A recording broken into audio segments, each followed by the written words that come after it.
Hi to all of you FGO players. Today I'll be giving my top 5 free to play servants that you should upgrade. Keep in mind it's my personal opinion, so you can do whatever you want. Before we start, here are a few honorable mentions.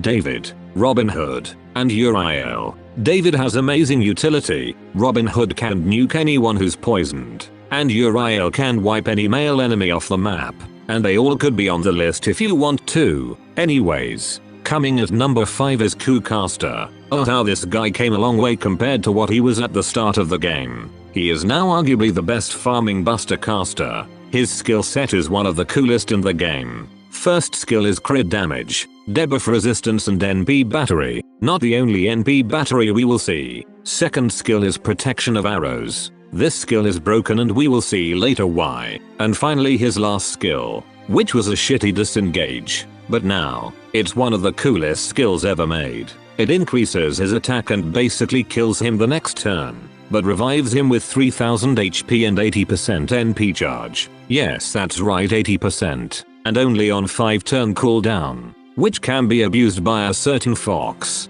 His NP got a buff as well, and now can stack buster buffs for even more damage. Now, the only reason he is not higher on the list is because you haven't liked, subscribed and rang the bell yet so that you can catch all of my latest videos and support the channel. Besides that, he's his story locked and to get his third skill buffed by completing a chapter in Lost Belt 6, which by the time you get there, you probably won't be a beginner. Coming at number 4 we have a tie between Arash and Chen Gong. These two perform the same task but in different ways. Arash can nuke the shit out of the enemies but sacrifices himself, which is actually not a bad thing since it means it's a free swap, and you don't need to use plug suite. He also has an NP battery which helps. As for Chen Gong, he basically does the same thing, but instead of himself, he kills the first servant in the party. This can enable a lot of setups, especially with servants that deal more damage when they're low on HP.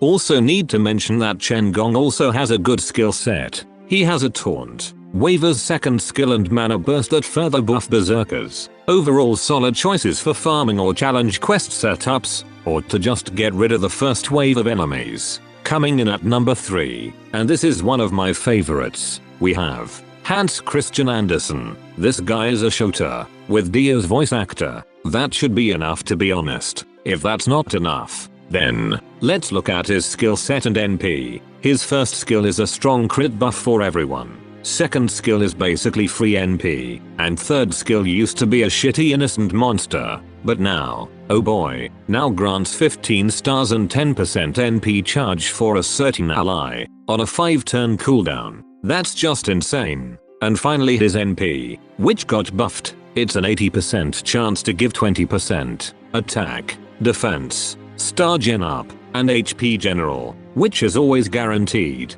There is so much synergy in his kit. If you ever need a cheap support, he's probably your best option. I still use him a lot to this day. Coming in at number 2, at no one's surprise, it's Ku. Ku is broken, and no one can argue against that. His first skill was a guts, but now grants him an attack buff that becomes higher the lower his HP is. This works so well on him thanks to his second skill, which is protection from arrows. As mentioned before, this skill is broken. It grants a 3 times evade in a 5 turn cooldown. Suffice to say, there hasn't been any servant that got this skill since they realized that it's absolutely busted. This enables him to fight while low on HP for most of the time, so he takes full advance of his first skill. And lastly he has a buff removal with a heal. His NP does solid damage and his sure hit. Ku is just immortal and can carry you through the whole game. Now for number 1, it's quite obvious. It's Smash. I am talking about the OG version though. Alternax is good too in my opinion, but normal Mash is absolutely busted. The amount of tanking this girl can provide is just stupid. She can make enemies hit you as hard as wet noodles. Her first skill increased defense and gives damage cut on a high uptime. Second skill grants invincibility for an ally and a small NP battery. And third skill is taunt, which gives her 400% NP gain. Yes, that's right, 400%. She can get her NP back with on-arts crit. It's actually stupid, and no one in the game comes even close to that. Her NP, which again can be spammed, gives a solid defense buff and grants a big attack buff for all allies except herself, which doesn't matter since she's not meant to deal damage. All of this with the fact she's like cost free. You can always add her to a party. I always bring her to any challenge quests since she alone makes it a lot easier. Initially I wasn't even gonna put her on the list, since it's just too obvious. But unfortunately there are people out there who actually think she's bad.